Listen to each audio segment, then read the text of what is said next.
Esto va dedicado a la juventud cubana. Ajá. Desde Real 70. Vamos. Suena.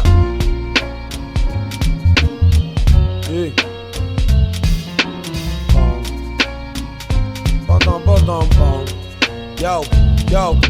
Entre la sociedad y otros factores te obligaron a prostituirte, a caer en mis descaros, a idolatrar el dinero y creer que lo más que importante es tener un móvil caro y ser novia de un cantante, a ver insignificante una flor, una buena acción, a ser amiga de la moneda que esté de moda en la nación. Buenos días para uno, buenas tardes para otros. Good morning to some of you, good afternoon to some of you. My name is Jorge Enrique Rodríguez. Before I begin this kind of talk, I don't even like to call it a lecture because I think lectures are for people who are more talented than myself. I am just a poet. And today, for circumstances of life, I'm playing the role of a journalist.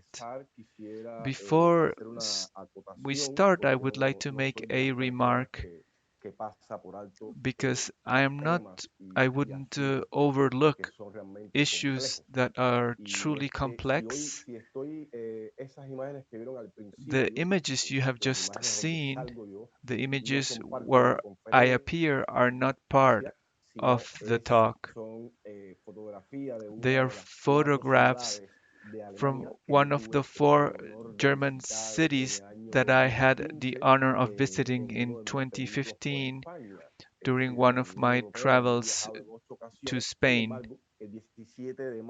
However, on May 17, the German diplomatic office in Cuba denied me a visa for absolutely no valid justification. Bearing in mind that I have traveled on 8 different occasions to Europe, and 6 or 7 times I have traveled to Latin America, it's absurd. Many people think that it is completely absurd that German authorities at the embassy in Cuba would have denied me a visa, claiming that I would be likely to stay outside of Cuba. This is why I have to present this talk from a distance, and we're not even able to do it live. I have been forced to record it at 1 a.m. Cuban time because me, alongside other independent journalists and human rights activists, we are under surveillance by the regime, and part of their harassment campaign against us includes the fact that we are not allowed access to the internet. I myself, I am only able to use the internet between 1 a.m. and 6 a.m. And for this reason, I am here recording this talk. The song you just heard is by a great friend of mine, a life brother, the great Cuban rapper Aldo Roberto Rodríguez Vaquero, and his song is called Nos Achicharraron. And the two images you saw are covers. I wanted to show them to you. There are the covers for issues 11 and 12, I think, of the only existing rap magazine in Cuba in the past, because in fact these were the last two issues. Maybe I can talk more about these magazines later on. I also would like to note that for over a week I have been in very bad health. I'm not feeling too well just yet. I have an extreme headache, so it's not possible for me to put my ideas in order. So, in advance, I apologize if it seems that I am a little bit out of it at times. And the reason is also that I had prepared to present this talk to a live audience and not to a phone. But you know now why I have been unable to do that. I wanted to thank the International Artivism Institute Hannah Arendt, directed by Tania Bruguera, and Tania Bruguera in particular. I wanted to thank Christopher, who is producing. I have been working with him for quite some time now, and I think that without him, things would not come out just right. And lastly, I would like to thank myself for getting the strength to sit down at this time to try and connect with you. I would like to start with a fragment. I don't know if someone has it. It's a kind of a mini essay that I sent um, so that you might select what could be my contribution to this event. I don't know if you have access to this small text, a small essay, a brief essay. I would like to begin with some lines from that essay. To talk about hip hop culture in Cuba is to establish a point of departure on a path towards a different way of achieving the emancipation of black people. One of the few authors who have dealt with this issue, hardly any one of them has been able to realize that the hip hop voices in Cuba presented a yearning for economic empowering among communities marginalized by the Cuban regime. Each of those voices bore the clamor of the tendency that says hip hop is the voice of a generation that refused to be silenced by urban poverty. I think that these lines summarize not only the conversation that I would like to have with you, although it's more of a monologue actually, about hip hop. It also summarizes quite well the situation of black people in Cuba and by extension by the people who are called everyday Cubans in Cuba, because the hip hop movement in Cuba, something that is unique about it, although more than half of its key exponents are now living outside the island, is the fact that they have given a voice to those who don't have access to a platform. As rap artists, graffiti artists, or DJs are able to. This is why these lines, I think,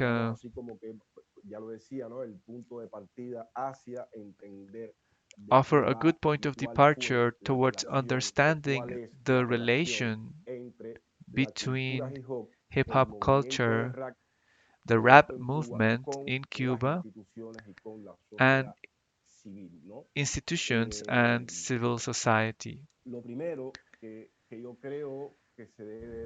The first thing that I think should be pointed out when we are talking about any kind of artistic expression or cultural phenomenon, the first thing to understand in Cuba is that Cuba's cultural policies were established in 1961 when Fidel Castro uh, published a text known as Words to Intellectuals, and in that text there is a famous statement, well-known statement: within the revolution, everything; against the revolution, no right.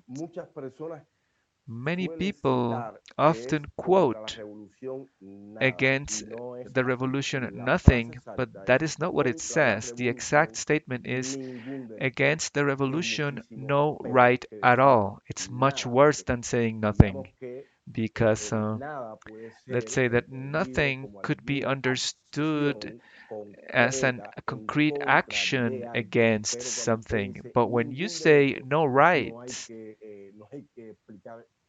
it's there's no need to explain what that means. So this is the first thing to understand when we discuss Cuba. Secondly, we must understand how this is manifest in concrete, objective life in the relation between art and culture and cultural institutions in a country in which there is only one political party, the sole legal political party, the Communist Party, and one sole cultural policy, which in turn represents a monopoly for all with regard to all other sectors of society. I wanted to also remind you, because it's very important.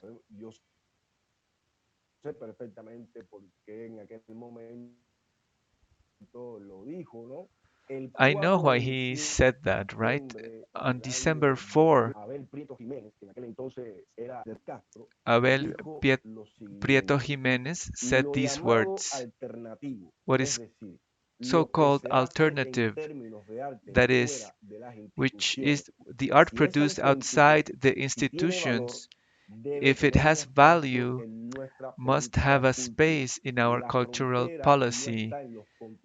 The border is not in the context of one or another work, a message or another message, but on taking money from our enemies. These were the words of Abel Prieto in December 2011, and sometime later, 3 years later,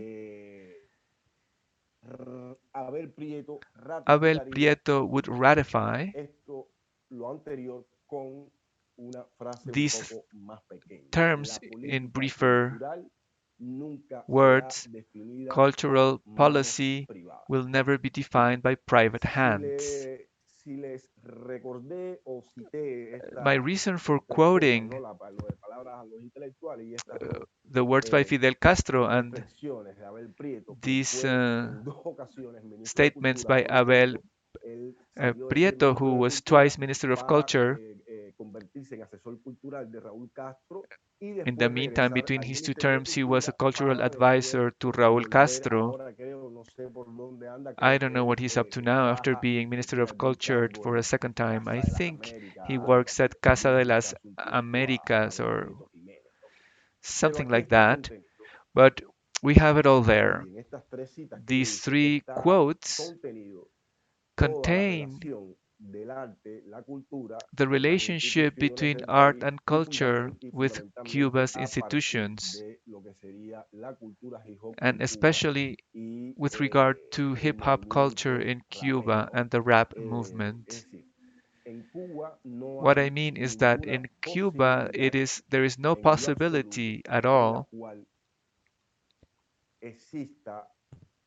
for the existence of an independent artist who could be able to fund their own art, because as you have heard, Abel Prieto confirms that if an artist is not interested in being affiliated to a specific institution, one of the available institutions and well defined, because something that I would like people to understand. You might say, well, but there are many institutions in Cuba. When you start to look at the different cultural institutions existing in the country, all of them controlled by the state, of course, you could say, well, but there is a whole flora and fauna. There's a great variety of cultural institutions in Cuba. And for instance, you have the Council for Stage Arts, Council for Plastic Arts, Theater Center, Dance Center, Institute of Music, and many other smaller organizations, including the Hip Hop um, Association. So what I mean is that there is a wide range of cultural institutions, and you might say, "Wait, they have it all covered." You artists, plastic artists, filmmakers, writers. But the thing is that actually that diversity of institutions so specific. If you're a dancer, you go to the dance center. If you work on theater, you go to the theater center, and so on and so on. Well, this is actually just one more tool to control at the most specific level. It's not an all-encompassing institution for all artists. Actually, the people who work on drama, they are there, they are known, and this is how it works. So, a greater number of institutions entails more control. It doesn't mean, oh, this diversity of institutions are working for the artists. Actually, it's a diversity of control, and that's what they are for. Why? What funding is there? Let's say you have a third world poor country. Such a country will not create so many institutions if it doesn't have a budget to sustain them. Therefore, the country's very poverty, in quotation marks, leads you to suspect that if your economy cannot sustain the most basic survival needs of your population, why would you have hundreds of institutions which clearly require a budget because there is a structure and we're well aware of everything that it takes to run a state institution. So they need money. How? So here's a contradiction. How can a country that constantly complains that it is being economic blockade and harassed, and yet they have such a huge amount of institutions? Well, it's about control. As Abel Prieto said, since the borderline is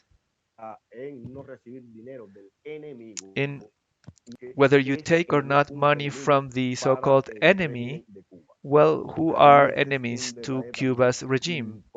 It's a very important detail because under these terms, an enemy is not only their ghost historical enemy, namely the United States, but rather anything else that they cannot control.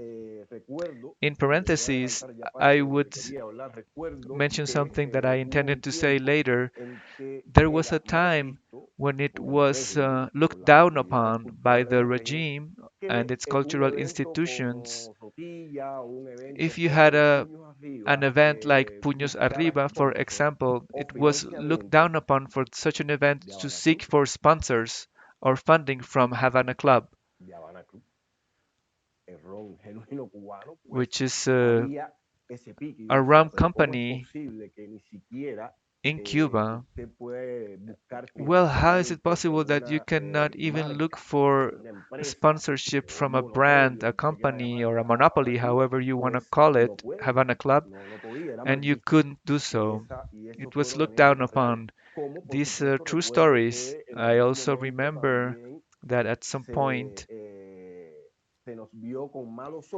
we it was looked down upon that to create a particular event that I might discuss later, we went to request sponsorship from another Ciego Montero, a brand that trades in fresh beverages and water. In Cuba itself, well, they also did not want us to try to get sponsorship from a state-owned company like Ciego Montero. So this allows you to understand why economic emancipation for any artist who is not within the institutions or conversing with the institutions, whether you are in favor or against it, they will always go through money to fall into this ambush by Prieto, because the only money that it is acceptable for you to receive is money from the institutions. Otherwise, you will be a counter-revolutionary artist. So all you need to do is to accept to receive money only from the budget that the Ministry of Culture grants its subordinate institutions. So I wanted to mention some of these details so that you have an accurate view of the context. So hip hop culture had to deal with this and the rap movement. It also impacted projects, independent projects that were created independently and that clearly intended to bring culture in whichever form towards the communities that the regime euphemistically calls communities in transformation, but which are in truth communities that are marginalized by its policies.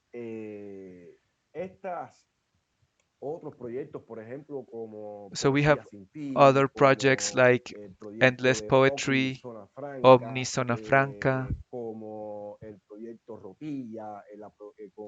Roquilla,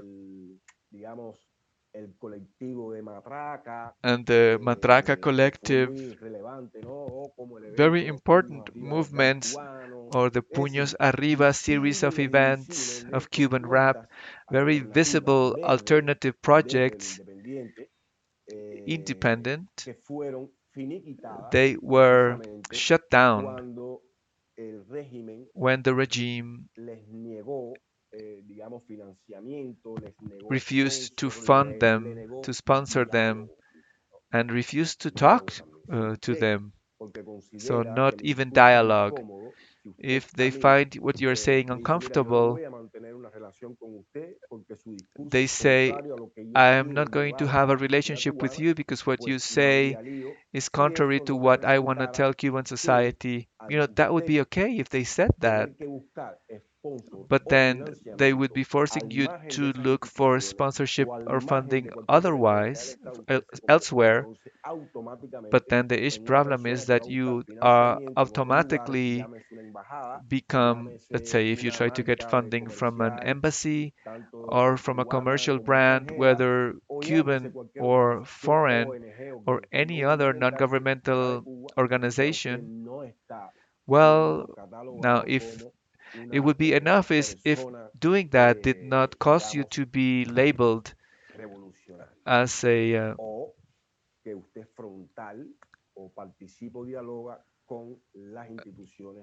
non-revolutionary.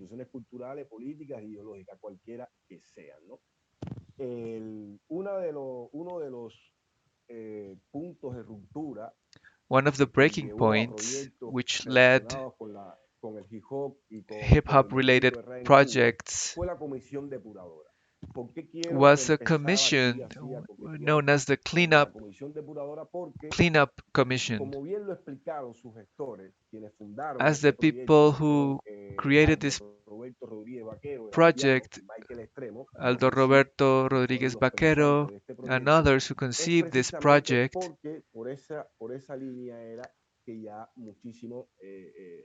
their logic was that many rappers and people who were involved in hip hop culture, they created this project which was called Comisión Depuradora or Cleanup Commission, and the regime tried to manipulate its true goal. And through that manipulation, it created a division within the rap and hip hop universe in Cuba. I wanted to read a fragment from the manifesto that these two young people uh, wrote to explain what was the point of their project, Cleanup Commission, so you can understand what it was about. There's been a lot of speculation in recent years about the Comisión Depuradora phenomenon, its functioning, its goals, and many have questioned its acknowledgement for the sake of developing a musical genre and culture that has to deal with so many difficulties to evolve, develop, and grow. The Commission was rather an immediate solution and an alternative amidst a crisis constructed by an organized group from a strategical point of view, namely a group of people who had to deal with censorship, absence of locations to perform, and lack of access to the media.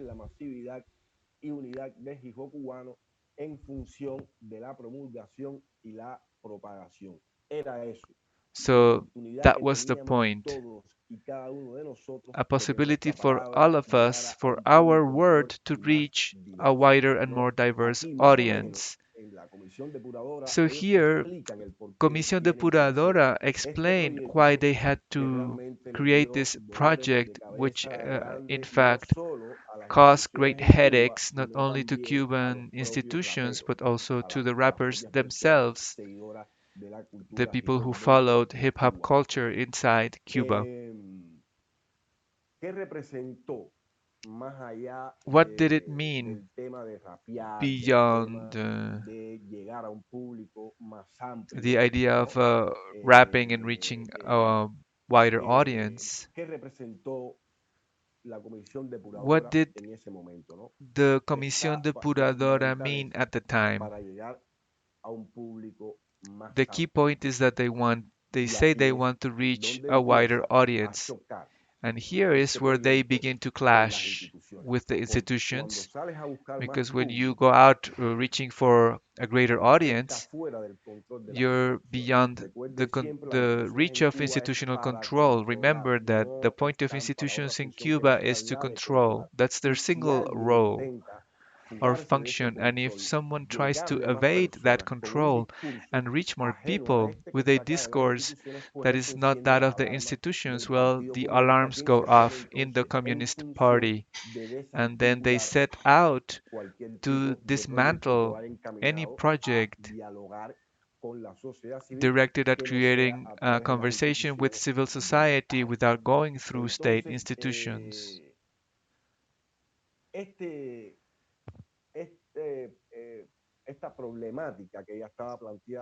So this, these problems which were raised by the Comisión Depuradora by the very fact of existing and recording some music records and organizing some concerts, at that point already the Comisión Depuradora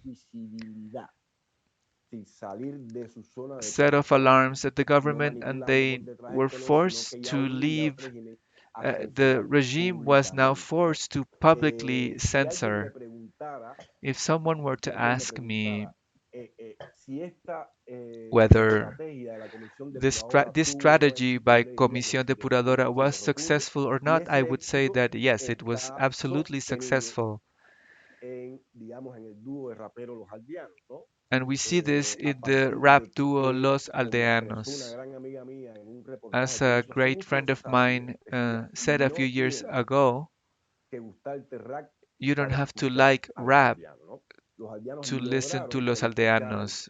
The Los Aldeanos were able to make themselves heard. This was the rap duo that was able to even reach people who were not followers of rap music. That was the true success of Comisión Depuradora. So we talk about this duo in particular, but it is in fact they are part of the commission's efforts.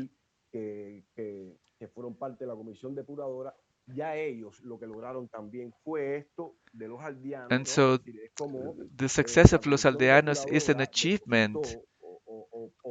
The Comisión Depuradora placed they backed Los Aldeanos. I think all in all it was a group of about 48 rappers and they achieved this. And people, the Los Aldeanos are representative of that for people, and this is why they are quoted, because this is how they gain visibility. But at the time, Los Aldeanos were part of that broader project. I don't want to demerit some honor is due to the one who deserves it, but the truth is that this outward projection of the Comisión Depuradora, people became aware of it through Los Aldeanos. And here people began to listen to what rappers wanted to say without being necessarily a lover of rap music.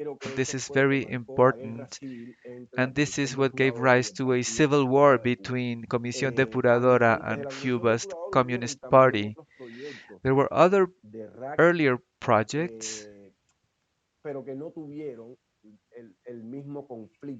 which did not reach to that point of direct confrontation. There is, for example, La Fábrica.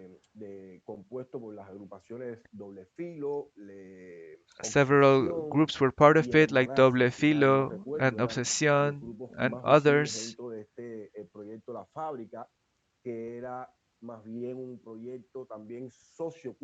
It was rather a socio-cultural project because they were doing community work, so they weren't just rapping, they were also interacting with all aspects of hip hop culture and the rap movement in the communities. Of course, I mean marginalized communities. Also, projects like Grupo Uno, which began to organize the famous rap festivals in Cuba, in Alamar, a neighborhood that begins to the city of East Havana. And it also focused on interacting socioculturally with these poor communities. They had a wider compass. It was not just about having a rap festival.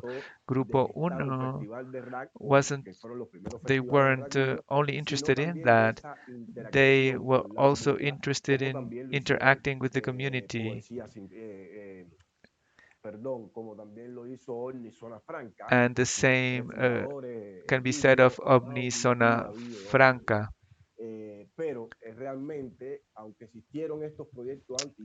But although there were these and other previous projects, I think that the critical point is reached by Comisión Depuradora. I think that many would agree with me on that. For example, some believe that Grupo Uno was kidnapped, taken over by the Asociación Hermanos Saiz. This is an institution that gathers young people under 35 in all kinds of artistic practice.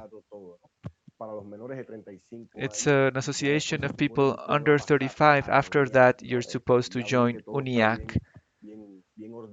As you see, it's all very well organized, and some people believe that Asociación Hermanos Saiz kidnapped this rap festival in Alamar. But they forget that what the regime really kidnapped was Grupo Uno, not the rap festivals, but rather Grupo Uno. Why is that? Well, the disarticulation of their programmatic platform was not the sole action of the government against black activism focused on hip hop culture and the rap movement.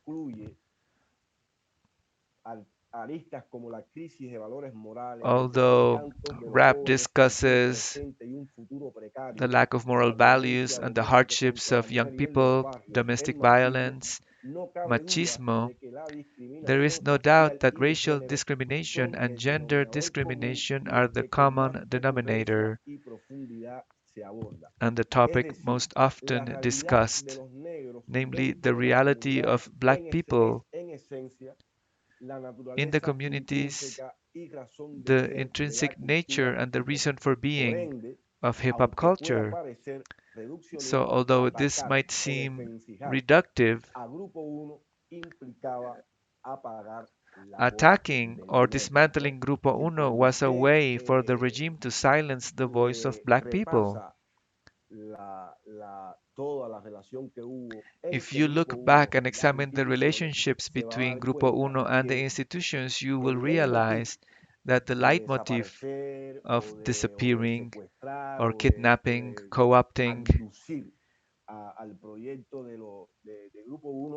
the Grupo Uno project, the point was simply also to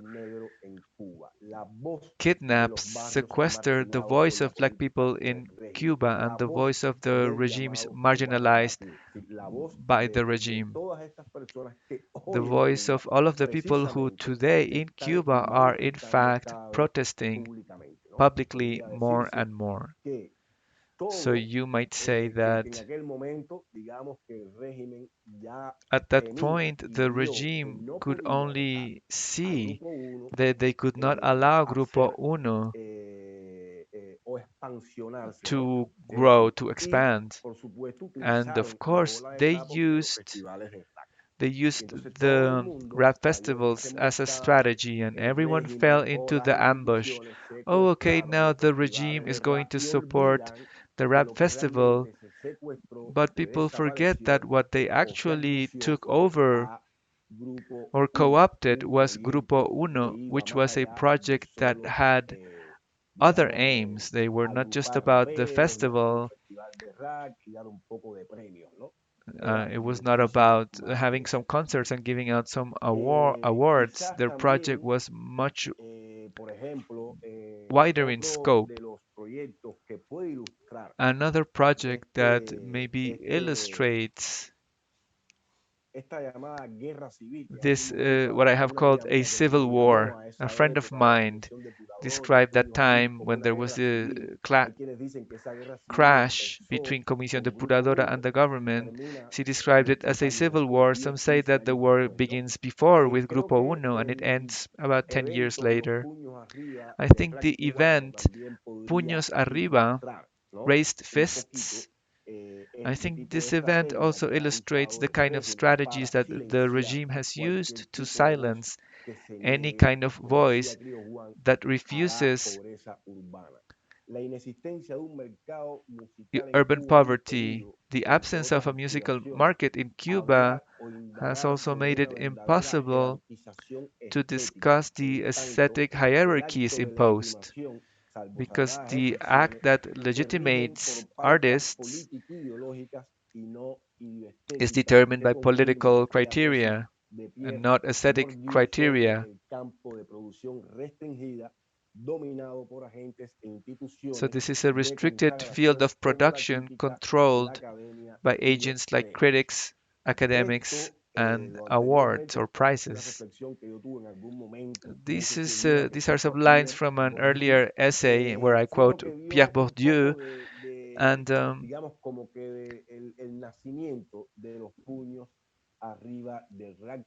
this concerns the emergence of Puños Arriba, the promise for those events,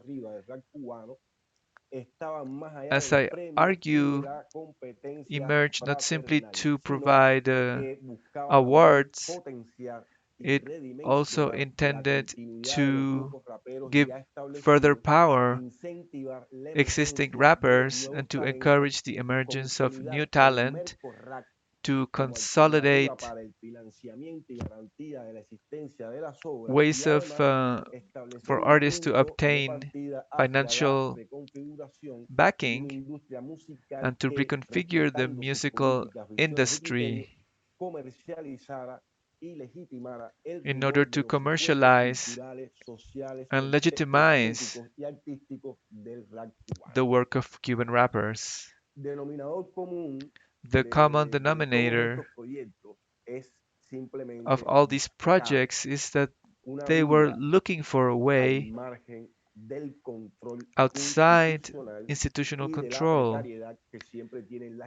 and the precarity that these institutions have when it comes to funding artists, projects, or collectives.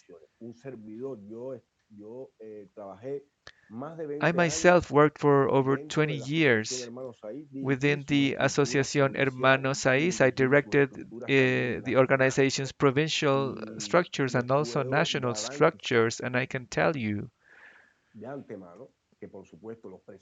that, of course, the budgets were never enough for anything. You cannot mean to gather all of the artists in Cuba and have money to provide all of them in a fair or equitable manner the budget that each of them requires. Imagine this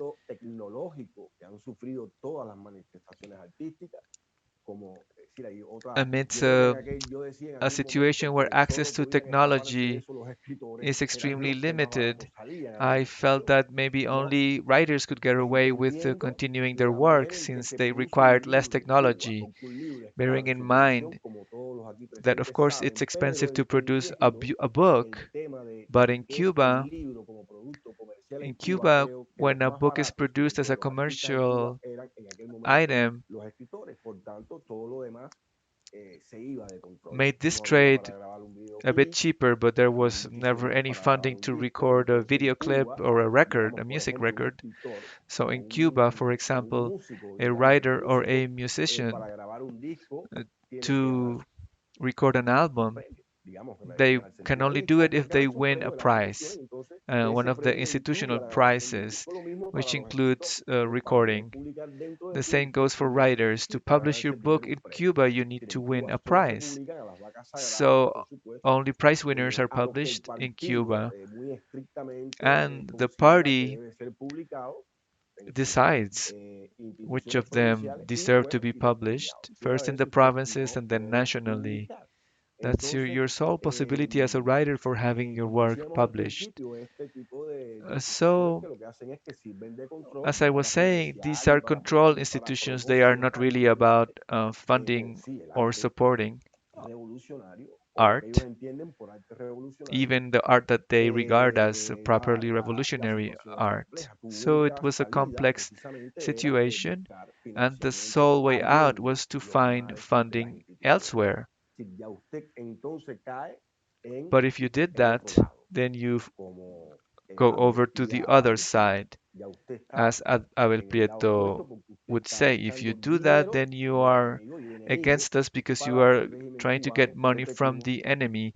And as I have just said, according to the Cuban government, everyone is an enemy except for the Communist Party,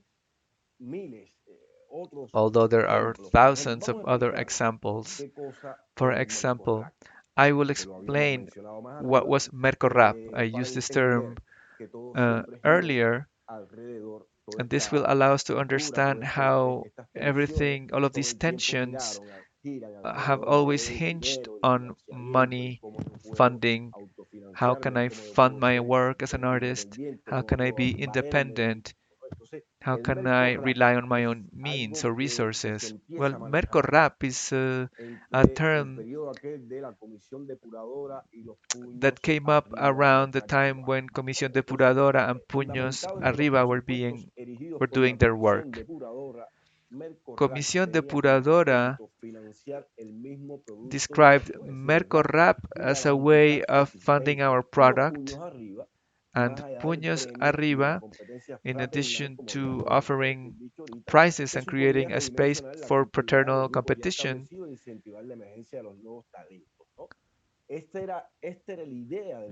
So this was the idea behind Mercorap.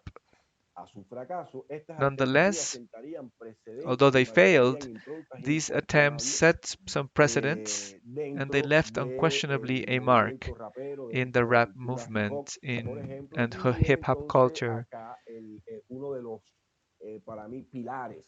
And now we have to deal with a pillar, namely in the emergence of independent production studios. I think that the independent studios deserve an essay on their own because they really were a shot in the arm to the movement, and they left.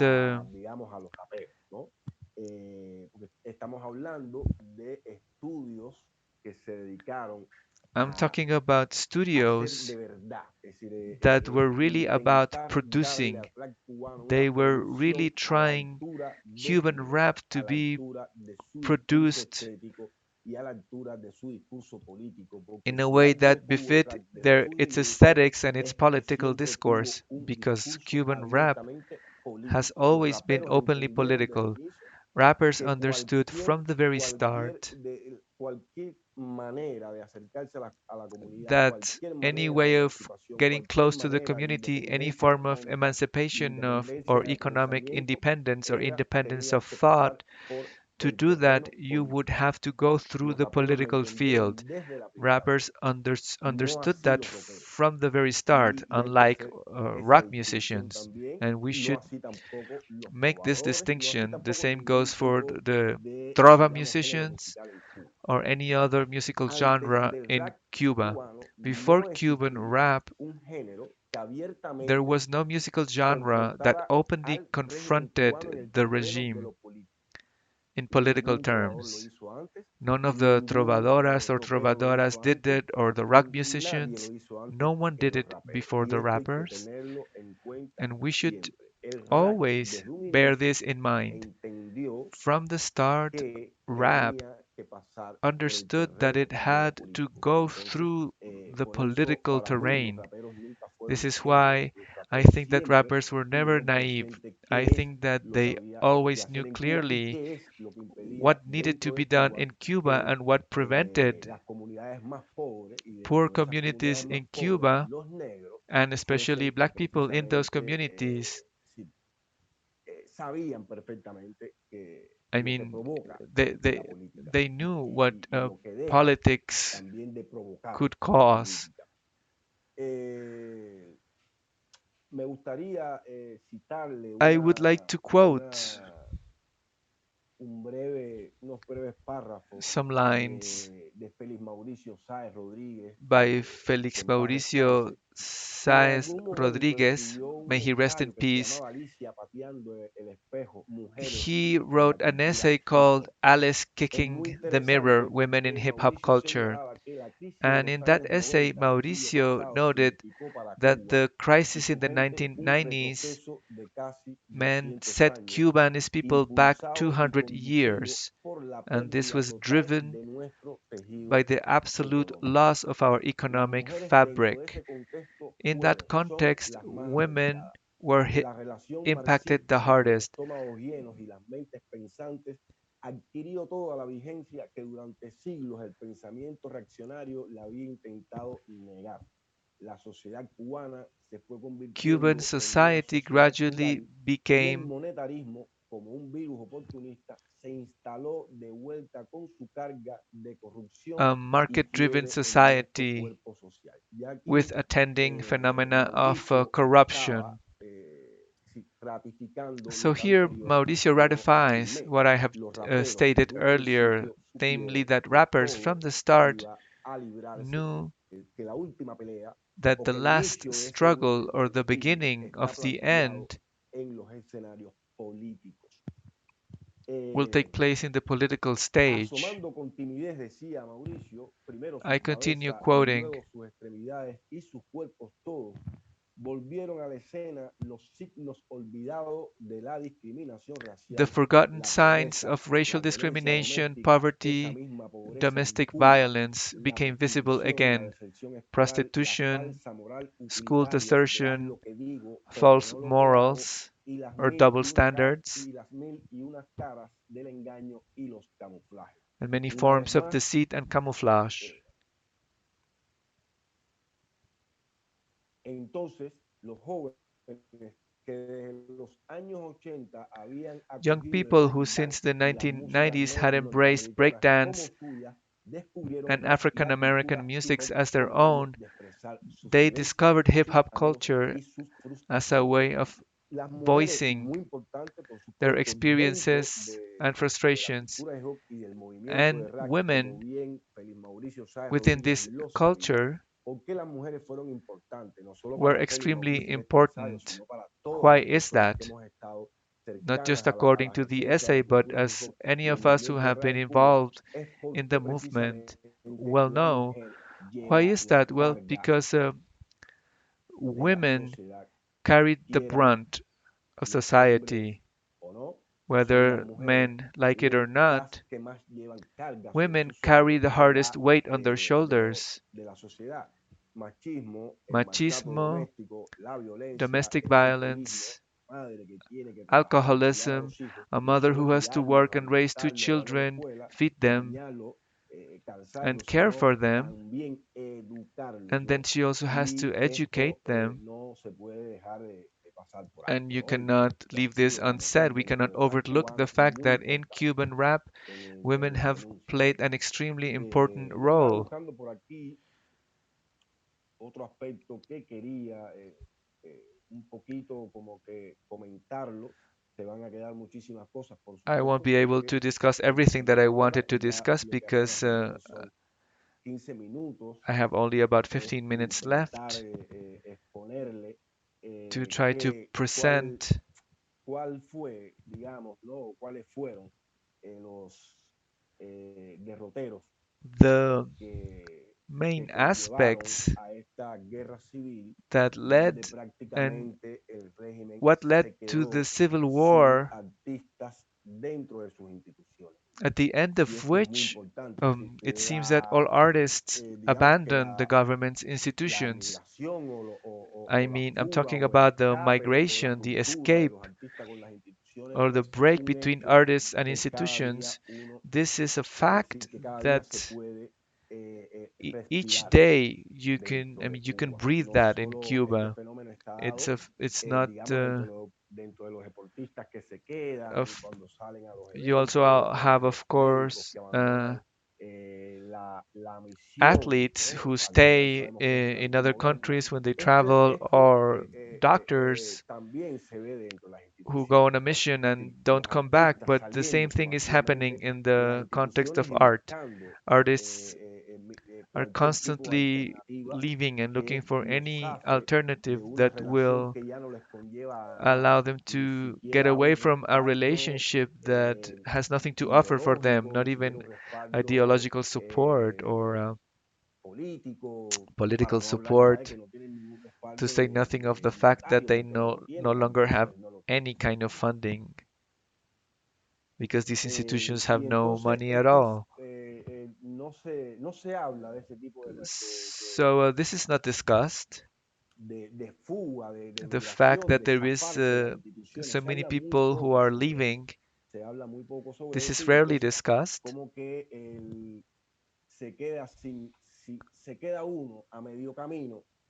And you are left halfway to understanding why massive escape of artists from institutions is taking place.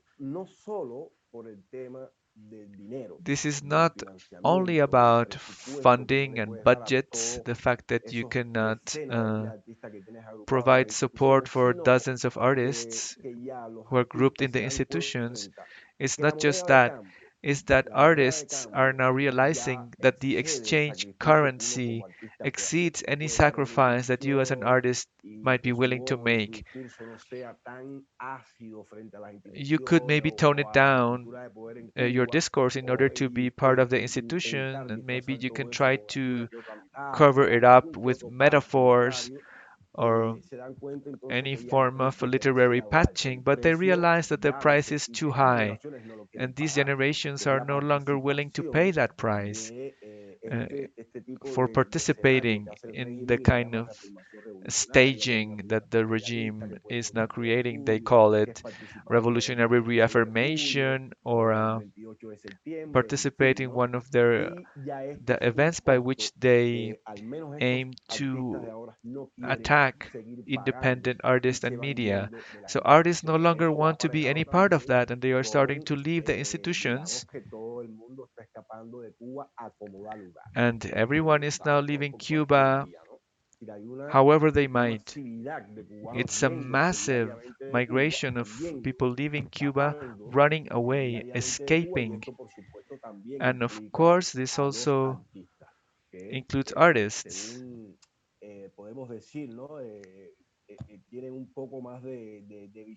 We might say that they have maybe have a bit of a broader political, sociocultural understanding than many other people. Let's say, if I think about my mom, I would say, an artist has a wider understanding and knows what's up.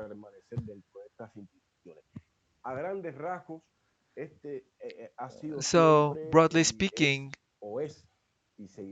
this is and will continue to be the relationship between government structures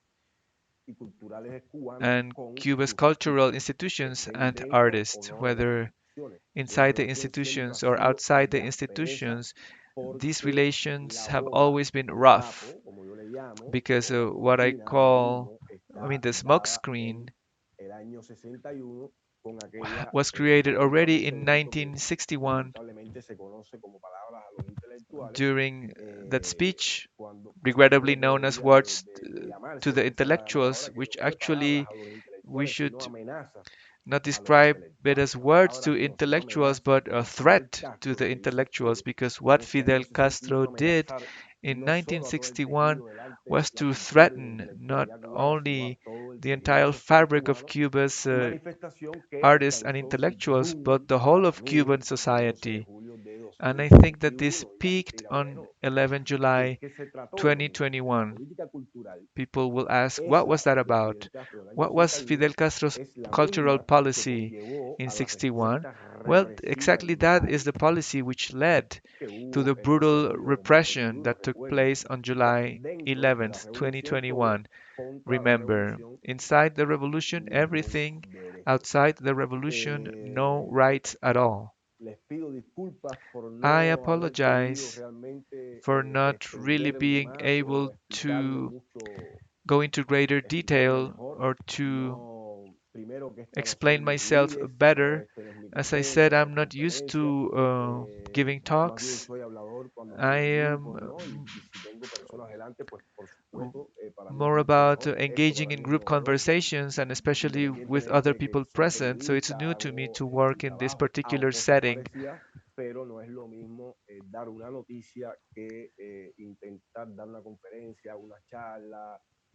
No es mi campo So this is not y no soy exactly my ni él stronghold, ni and era I am not very tampoco, skilled digamos, at it. la zona donde yo me iba a sentir And mejor con todos ustedes I delante, would have que preferred alguien to pudiese talk to interrumpirme, you una in a pregunta, different una way, aclaración, y to si respond no to your tengo que ahí, questions y and por to allow ende people who had remarks no iba to a salir. Yo interrupt. estaba So convencido de que no iba a it salir was clear tal to me y that como it yo me wasn't lo going había to be a imaginado very estando successful allá presentation. físicamente, y ustedes saben las razones por las You know cuales why I wasn't no able to pude estar, be ¿no? Así que tendrán with que you in person, perdonarme so you will have to excuse me. estos deslices, estas ausencias también. I have missed Por quite a few supuesto, things, of como course. les dije al principio, la salud no me And acompañaba. I also, Y as bueno, I also reiterarles mi mentioned, I'm not agradecimiento al exactly in Instituto de good health, Artivismo, but I al want Instituto again to Internacional de thank Artivismo de INSTAR ANAREN, y fundamentalmente a Tania Bruguera, a and Christopher, Tania nuestro Bruguera hermano and productor, Christopher, que the logra que estas producer, cosas salgan mejor, aunque sea así who visualmente, se vea allows un poco these mejor. things to work out Y well.